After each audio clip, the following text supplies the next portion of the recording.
इस वीडियो में हम क्लास 12th फिजिक्स का previous year question paper solve करेंगे। ये प्रीवियस ईयर क्वेश्चन पेपर है फिजिक्स का 2024 का। ठीक है, इस वीडियो में हम सेक्शन ई में जो 31 से 33 क्वेश्चन है इसके 5 मार्क्स के क्वेश्चन करेंगे और सेक्शन सी में 3 मार्क्स के क्वेश्चन करेंगे हम। चलिए फटाफट स्टार्ट करते हैं क्वेश्चन सॉल्व करना। क्वेश्चन नंबर 25 ये आपका 3 मार्क्स का क्वेश्चन है। ये क्वेश्चन है an electron moving with a velocity दे रखी है। इसके दो कंपोनेंट है आई वेक्टर और जे वेक्टर। ठीक है,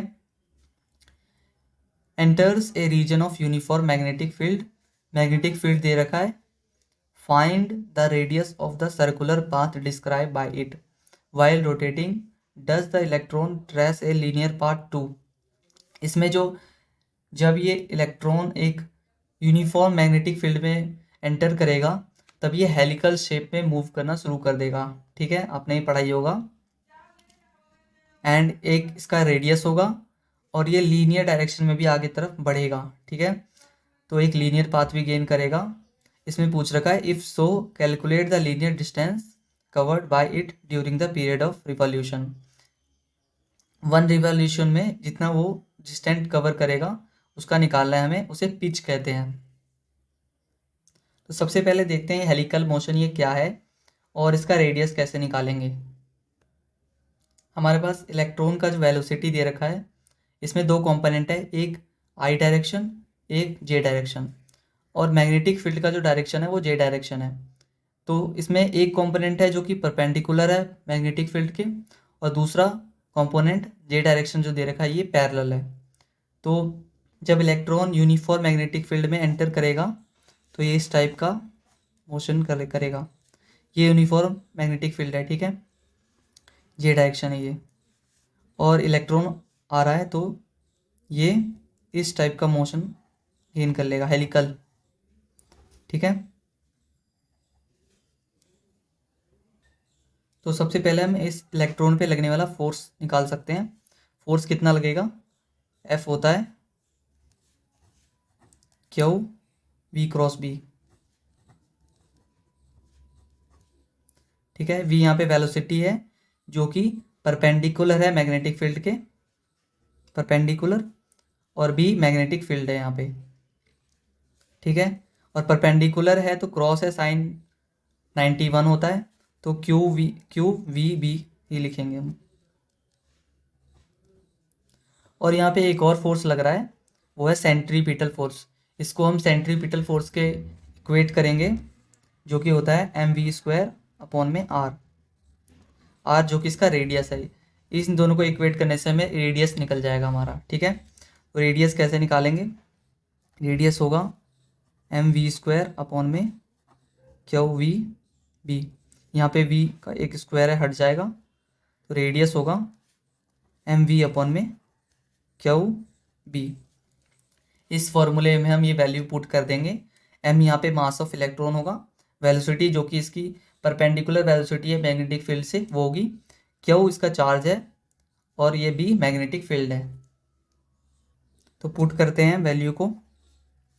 mass of electron 9.1 into 10⁻³ kg होता है, और वेलोसिटी हो गया इसका जो कि परपेंडिकुलर है वो है 1 इंटू 10⁷ मीटर पर सेकेंड, और चार्ज होगा एक इलेक्ट्रॉन पर 1.6 इंटू 10⁻⁻19 कूलॉम्ब का, और हमारे पास मैग्नेटिक फील्ड है 0.5 मिली टेस्ला। तो इसे टेस्ला में करने के लिए 10⁻³ से मल्टीप्लाई करेंगे तो ये टेस्ला में आ जाएगा।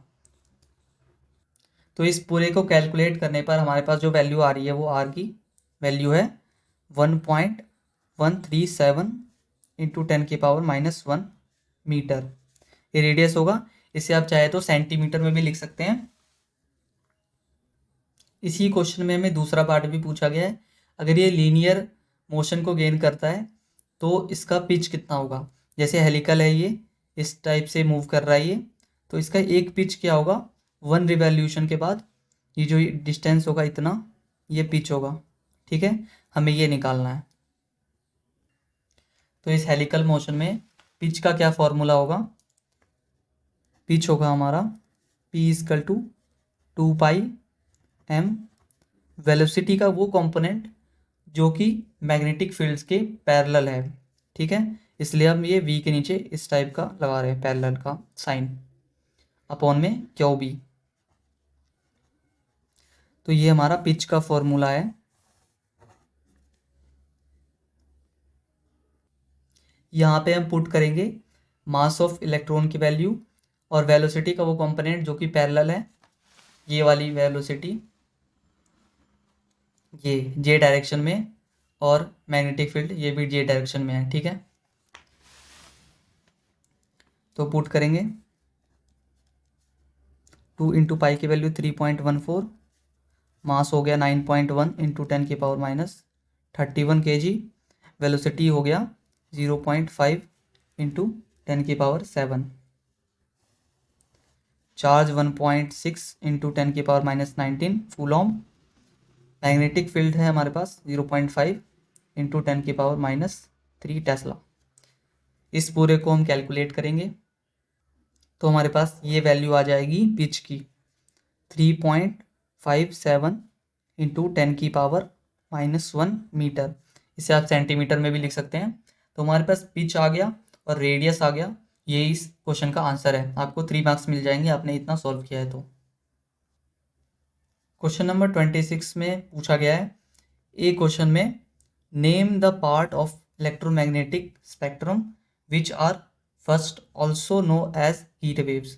हीट वेव्स से किसे कहते हैं, वो है इंफ्रारेड वेव्स, ठीक है। और दूसरा absorb by ozone layer in the atmosphere, ये कौन सा वेव है, ये है अल्ट्रा वायलेट रे, ठीक है। पहले का आंसर होगा इंफ्रारेड वेव और दूसरे का अल्ट्रा वायलेट रेज, ठीक है। ये जो फिगर में आपको एक ग्राफ दिख रहा है, इसमें फ्रीक्वेंसी और वेवलेंथ दे रखी है डिफरेंट वेव की। पहले आ रहा है gamma rays, X rays, ultra violet, visible जो कि बहुत छोटा सा पार्ट होता है इन वेव का स्पेक्ट्रम का, और फिर आएगा इंफ्रारेड, फिर माइक्रोवेव्स, शॉर्ट रेडियो वेव, फिर FM रेडियो वेव्स, फिर लॉन्ग रेडियो वेव्स, ठीक है। इसको एक बार देख लीजिए। अगला पूछा हुआ है बी में, right briefly one method of each of the production and detection of this radiation. जो कि ये रेडिएशन का प्रोडक्शन कैसे होता है, डिटेक्शन कैसे करते हैं, ये पूछ रखा है। इसमें आपको ये टेबल दे रखा है, इस टेबल को एक बार देख लेना है सभी वेव्स का, कैसे प्रोडक्शन होता है, कैसे डिटेक्शन होता है। तो इसमें इंफ्रारेड का जो प्रोडक्शन होता है वो वाइब्रेशन ऑफ एटम मॉलिक्यूल से होता है, ठीक है। और इसका detection thermopiles, bolometer, infrared photographic film से किया जा सकता है। और दूसरा हमारा अल्ट्रा वायलेट वेव है, जिसकी वेवलेंथ 400 नैनोमीटर से 1 नैनोमीटर तक जाती है। इसका प्रोडक्शन होता है inner shell electron in atoms moving from one energy level to lower energy level. जब हाइयर एनर्जी लेवल पर कोई इलेक्ट्रॉन होता है किसी एटम में, वो लोअर एनर्जी लेवल पे जाता है तो वो एनर्जी एमिट करता है। तो यही एनर्जी होती है अल्ट्रा वायलेट रेज के फॉर्म में। तो इसे डिटेक्ट कर सकते हैं हम फोटो सेल और फोटोग्राफिक फिल्म की मदद से, ठीक है। क्वेश्चन नंबर 27 देखते हैं। ये भी 3 मार्क्स का क्वेश्चन है। ए पार्ट में दे रखा है, explain the characteristic of PN junction diode that make it suitable for its use as a rectifier. तो क्या कैरेक्टरिस्टिक है इसके, इसका जो वी आई कैरेक्टरिस्टिक है, जब ये वोल्टेज 0.8 से फॉरवर्ड डायरेक्शन में बढ़ता है तो ये करंट फ्लो करना चालू कर देता है फॉरवर्ड डायरेक्शन में, ठीक है। और रिवर्स बायसेस होता है अगर, तो ये वोल्टेज बहुत आगे तक जाता है 80 वोल्टेज 100 तक, तब ये माइक्रो एम्पियर में करंट फ्लो करना शुरू करता है। और फॉरवर्ड बायसेस में मिली एम्पियर, यानी ज़्यादा करंट यहाँ पे फ्लो करता है। यानी इस तरह से कह सकते हैं ये डायोड फॉरवर्ड डायरेक्शन में ही करंट पास करता है। तो इसकी ये कैरेक्टरिस्टिक है, we can see that allow current to pass only it is forward biases, ठीक है। आपको ये एक बार ग्राफ भी बना के देख लेना है। यहाँ पे इसका डिटेल जो है, जैसे यहाँ पे माइक्रो एम्पियर है, यहाँ पे मिली एम्पियर है, इस पे भी आपको ध्यान रखना होगा। इस क्वेश्चन के सेकंड पार्ट में पूछा है, with the help of circuit diagram explain the working of full wave rectifier. तो एक डायग्राम हमें बनाना है। ये फुल वेव रेक्टिफायर का डायग्राम है। इसमें 2 डायोड यहाँ पे है और ये ट्रांसफॉर्मर है, ठीक है, और यहाँ पे लोड है। तो फुल वेव रेक्टिफायर कैसे कर रहा है, यहाँ पे अल्टरनेटिंग करंट है ट्रांसफार्मर से, ये इस कॉइल में करंट इंड्यूस हो रहा है। जब इस डायरेक्शन में करंट होता है तो डायोड 1 से पास हो जाता है। जब करंट अगले पॉइंट पे डायरेक्शन अपना चेंज कर लेता है तभी डायोड 2 से पास हो जाता है। तो यहाँ पे एक कांस्टेंट 1 डायरेक्शन में करंट मिल रहा है हमें एक्स पॉइंट पे, और यहाँ पे वाई पॉइंट में एक अलग फेस मिल रहा है। तो यहाँ पे हमें यहाँ पे लोड मिल जाता है, ठीक है। इस तरह से ये रेक्टिफाई कर देता है। आपको इसको एक्सप्लेन कर देना है। इस डायग्राम को एक बार 2 बार बना करके भी देख लेना है, ठीक है। तो इसका ग्राफ भी आप इसमें इस क्वेश्चन में दे सकते हैं, कैसे ये आउटपुट निकालता है। इनपुट तो कोई भी ऐसे भी हो सकता है, इसका इनपुट साइन फंक्शन ऐसे हो सकता है, और अगर इसका अलग होगा फेस तो इस तरह से भी इसका फेस हो सकता है। इनपुट हो सकता है ये, और आउटपुट हमारा ये होगा। तो ये इस तरफ से जा रहा है तो डायोड 1 से पास हो जाएगा, फिर अल्टरनेट हो गया तो डायोड 2 से पास होगा, ठीक है। तो इस तरह से हमें कांस्टेंट 1 डायरेक्शन में करंट मिल रहा है। तो ये ट्रांसफॉर्म रेक्टिफायर हो गया, ठीक है। अब ये 5 मार्क्स के क्वेश्चन है सेक्शन ई में, इसको देखते हैं। क्वेश्चन नंबर 31, इसमें ए पार्ट है। फर्स्ट क्वेश्चन पूछ रखा है, draw equipotential surface for an electric dipole. Electric dipole में इक्विपोटेंशियल सरफेस ड्रॉ करना है। डाइपोल में 2 अपोजिट चार्ज होते हैं, एक नेगेटिव एक पॉजिटिव। इनके बीच इक्विपोटेंशियल सरफेस इस टाइप का होता है, आपको ध्यान रखना होगा। ये पास की तरफ से छोटा होता है और दूर हो जाते हुए बड़ा हो जाता है, ठीक है। इस सर्कल के किसी भी पॉइंट पे, एक सर्कल पे पोटेंशियल डिफरेंस सेम ही होगा, इसीलिए इसे कहते हैं इक्विपोटेंशियल सरफेस।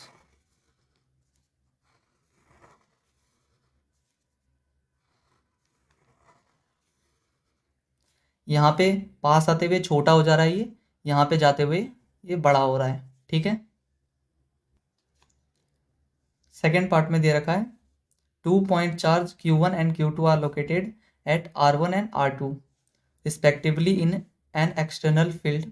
ये एक इलेक्ट्रिक फील्ड है एक्सटर्नल, ठीक है। Obtain an expression for the potential energy of the system.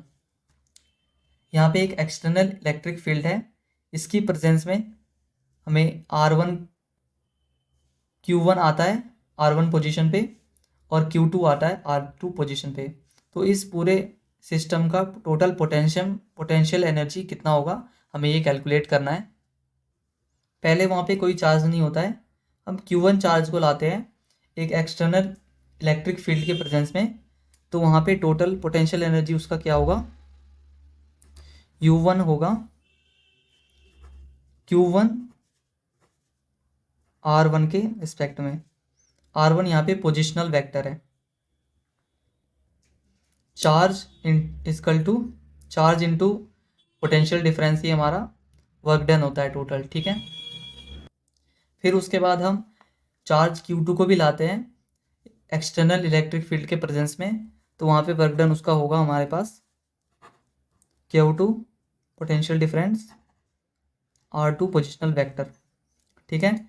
और जब Q2 को ला रहे हैं तो पहले से Q1 भी वहाँ पे है, तो Q1 पे भी उसके ऊपर फोर्स लगाएगा एक।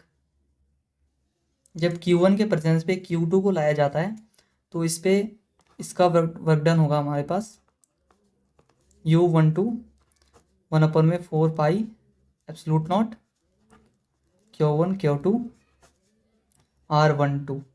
ये पोजिशनल वेक्टर था इसलिए R12 यहाँ पे आएगा। इनको टोटल को सम करके हम इस सिस्टम का पूरा पोटेंशियल एनर्जी निकाल सकते हैं। तो total potential energy of A system क्या होगा, U1 प्लस U2 प्लस 1 2, ठीक है। ये होगा Q1V प्लस Q2 और ये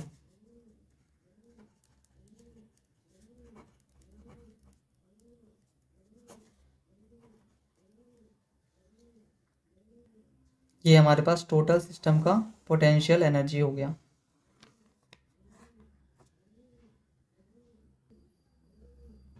इस क्वेश्चन के थर्ड पार्ट में दे रखा है the dipole momentum of a molecule is 10⁻⁻30 coulomb metre. It is placed in an electric field.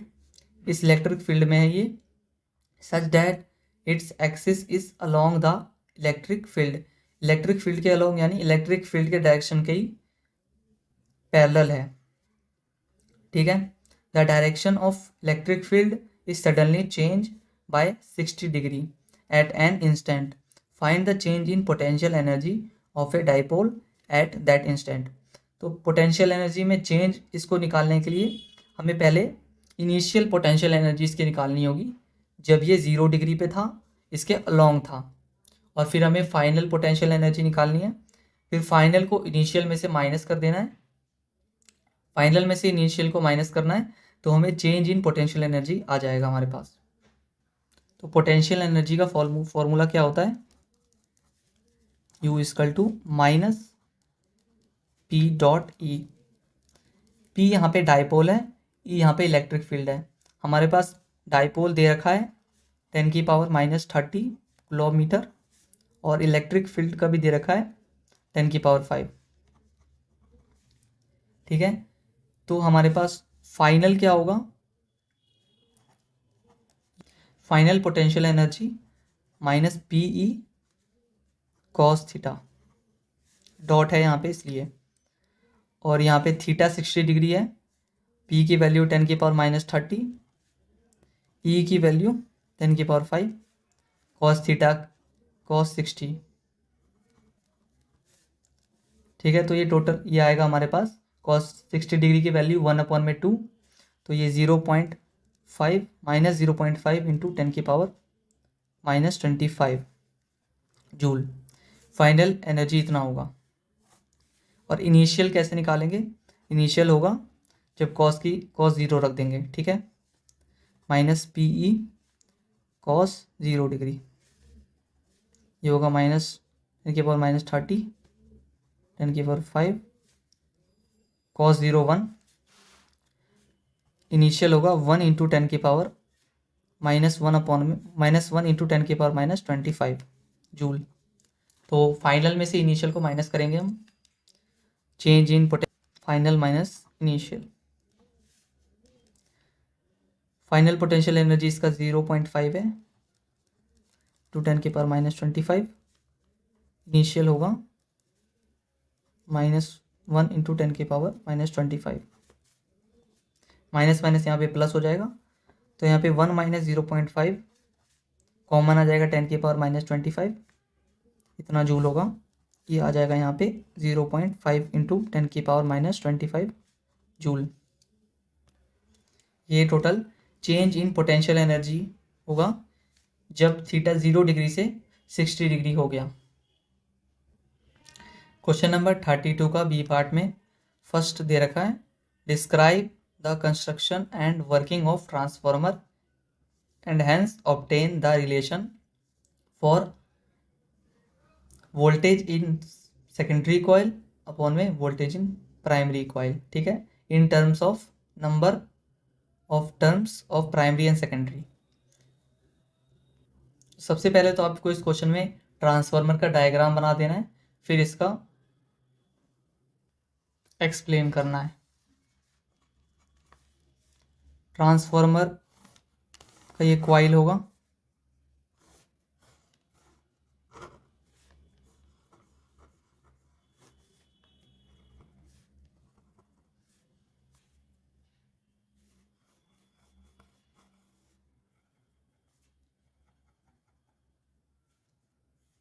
ये प्राइमरी कॉइल है, ये सेकेंडरी, ये हमारे पास सॉफ्ट आयरन कोर है। जब प्राइमरी कॉइल में अल्टरनेटिंग करंट आता है, जब इसमें करंट फ्लो होगा तो मैग्नेटिक फील्ड बनेगा यहाँ पे, ये इंड्यूस करेगा करंट सेकेंडरी कॉइल के अंदर। और जब फिर अगले पॉइंट पे जब चेंज होगा इसका डायरेक्शन, तो इसमें भी चेंज हो जाएगा। तो सेकेंडरी कॉइल में जो ईएमएफ प्रोड्यूस होगा, ईएमएफ इन सेकेंडरी कॉइल होगा, वो number of turns in secondary coil d∅/dt। ये चेंज इन फ्लक्स है और ये नंबर ऑफ रोटेशन है, जितना रोटेशन है यहाँ पे, ठीक है। और प्राइमरी कॉइल में ईएमएफ होगा जो कि बैक ईएमएफ होता है, एक इंड्यूस करेगा इसमें, फिर ये सेल्फ इंडक्शन करेगा तब, ठीक है। तो इसमें इसका होगा प्राइमरी कॉइल में नंबर ऑफ रोटेशन अपॉन में d∅/dt।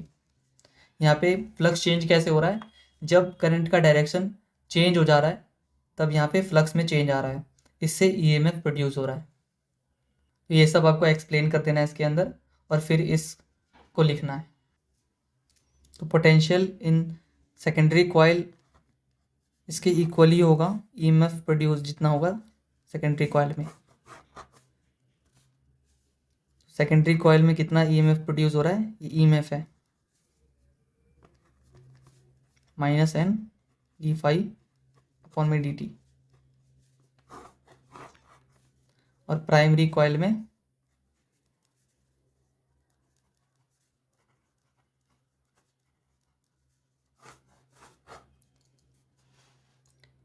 हमें V/V का रिलेशन निकालना है, तो इसको इससे डिवाइड कर देंगे तो हमारे पास ये निकल के आएगा। Potential difference in secondary coil upon में potential difference in primary coil equal to number of turn in secondary coil upon में number of turn in primary coil. ये रिलेशन हमारे पास आता है, इसको डिवाइड करने पर।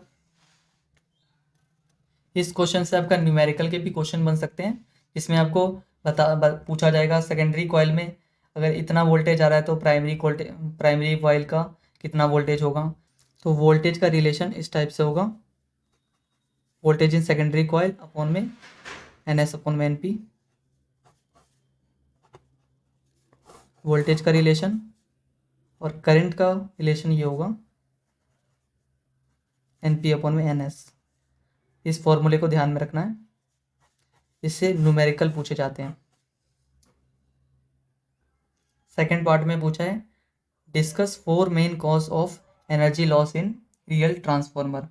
एनर्जी लॉस कैसे होता है, तो यहाँ पे ये दे रखा है। पहला होगा फ्लक्स लीकेज, अगर कहीं से फ्लक्स लीकेज होगा तो भी एनर्जी लॉस होगा। और दूसरा है resistance of the winding, winding के अंदर जब रेजिस्टेंस आएगा तो भी फ्लक्स लीकेज होगा, हीट जनरेट होगा तो भी हीट जनरेट से एनर्जी लूज होगा। और तीसरा होगा eddy current. Eddy current iron core के अंदर प्रोड्यूस होगा जो कि फिर हीट जनरेट करेगा और हीट से एनर्जी लॉस होगा।